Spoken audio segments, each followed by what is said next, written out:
Hello mga kamis Manila. Nandito ako ngayon, naglakad-lakad.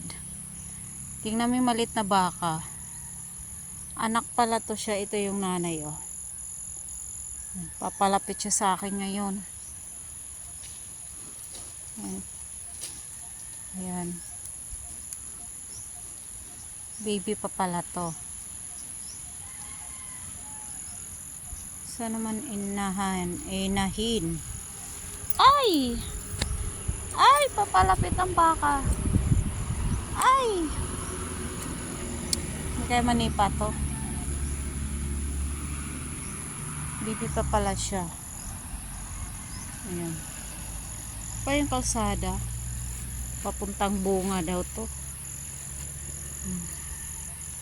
Kung saan yung may dagat, mga kamis Manila girl.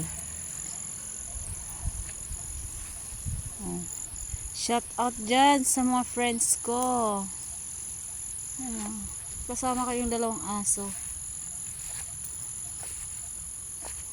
Yan.